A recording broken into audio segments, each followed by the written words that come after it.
Hi everyone, my name is Sarah Beth, and I just finished reading Ready Player One by Ernest Cline. This book was published in 2011 and is about 375 pages long. It also has a blockbuster film made in 2018 starring Ty Sheridan and Olivia Cooke, and that's directed by Steven Spielberg. Let me get this out of the way now. I don't like the movie. I don't think it's terrible, but I think it is aggressively mediocre. And it angers me because Steven Spielberg has, in my opinion, he's one of the greatest filmmakers of all time. You can't say that he isn't. Between E.T., Jurassic Park, Schindler's List, Jaws, which is the first blockbuster of all time, the man has done some great work in his career. And this movie just felt like he was resting on his laurels, just letting his old IP rake him in the bucks. I didn't have that sense of whimsy that Steven Spielberg's films usually give me. It just felt like, corporate sellout, just aggressive. Like, he was championing mediocrity. He's like, I'm not gonna put work into this. I'm just gonna take a paycheck. If you like the movie, good for you. It's fun. It's good to have fun sometimes, but it angered me. um, so I was actually pleasantly surprised during this book because I was very apprehensive because I disliked the movie so much. And here is the thing, and it's not even a problem because I'm just not the the clientele that this book is seeking. Okay, I think this is basically a kid's book. Not kids as below the age of I would say probably middle school to high school. That is the perfect range to read this book. I think I'm just a little bit too old.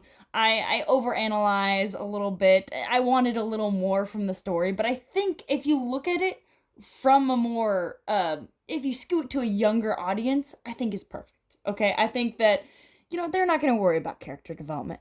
They're not going to worry about the plausibility of the the antagonists in this book. No, they're gonna have fun with the sci-fi story, and I think that is great. I think for what it is, that should serve its purpose. But if you're looking for something a little older, I'd honestly recommend the book I recently reviewed, Snow Crash by Neal Stephenson. I think that explores very similar themes and is able to delve deeper into exactly um, what a society like that would look like, how to make it plausible with characters that seem to have more substance to them. They might be, I think fiction often struggles from this. Science fiction just, there's not great character development. There's great plot, but the character development is always, not always, there's always standouts, but it's not breaking any barriers. I like to say that's just what most of them suffer from. And not all, but in case you've been living under a rock, the main premise for this book, there is our protagonist. His name's Wade Watts. He is just about to finish high school, and he's living in squalor in his aunt's trailer with a bunch of other people. Basically, everybody in this, most people are living in poverty. A lot of people are refugees. He lives in a stack of trailers, and basically to escape how bleak life has become because of global warming, the overuse of fossil fuels, and wars have left the earth desolate and dirty, and just a lot of people are dying. It's not a good place to live. And so they escape online to Oasis, which was made by this man named Holiday. And when he died, he created this contest saying that he will leave everything to whoever wins this contest. And they have to find 3 gates, 3 keys to find an egg.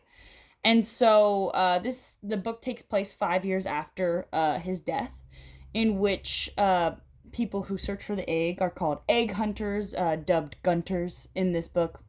It's silly. I know. It's fine. Okay, like I said, children's book. Don't think too hard. Um, and so Wade is our protagonist. We all know he's gonna find and win it in the end.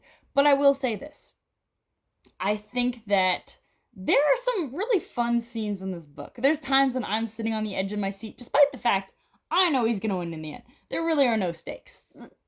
You know what's gonna happen when you pick up this book. he's gonna win the contest, okay? I don't even think that's a spoiler. Also, it's an older IP, so I don't care. But I do think it's fun. I think that there's really great inclusion, a lot of body positivity, a lot of just positivity in general, and celebrating people's differences, and not a very discriminatory book. And that's why I think it's great for kids to read this. But it's not realistic. And I mean, the prose isn't that great. But once again, a child is not going to be looking for these things. So I think it's perfect for what it is. And it's fun. I had fun reading it. And I think for me, that kind of, it makes me almost, I might want to read the second book. I've heard mixed reviews on it, so maybe not. But all I can say is it redeemed the IP in my mind. I do think that it's a little funny that the parallels between this Earth and our own, I know they were made on purpose in 2011, but it's true that everybody's living in nostalgia and all the trends are for older trends, depending on what decade you like.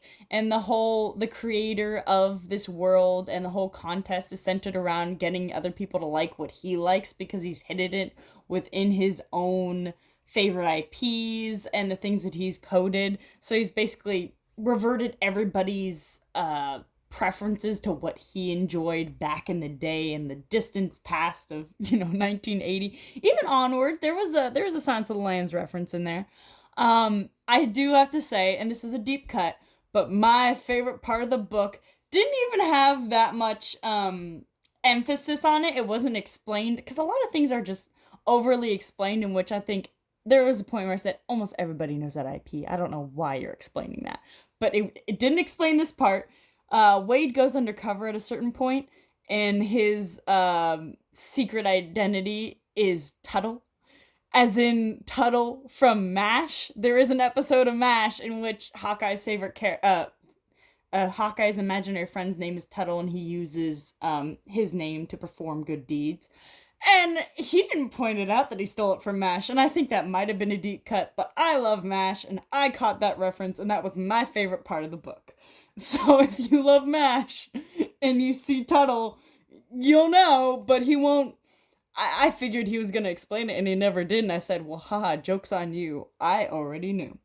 I do think that another book that definitely reads almost exactly like this and came out this past year is The Wishing Game by Meg Shaffer.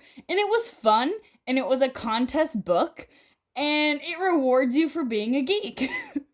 I do think a lot of these things are the most stereotypical geek cultures, which is funny to me, because I almost feel like it's common knowledge, but maybe that's because we're all just routed in nostalgia these days.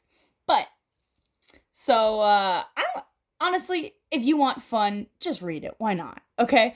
But it's great for your kids, older kids, I would say, because there is a mention of the main character pleasuring himself. It doesn't delve into it, so it's not in any way smut or pornographic. But there is one mention of that, so I'll point that out. But suggestions, if you want to read something like this or have read this, would definitely be The Wishing Game. If you want something darker, but still within this age group, there's a book called Feed, and also Snow Crash. Snow Crash, I would say, is for the older audience, and not geared more around teenage kids. But so recommendation for me, and I hope you enjoyed the video. Have a good one.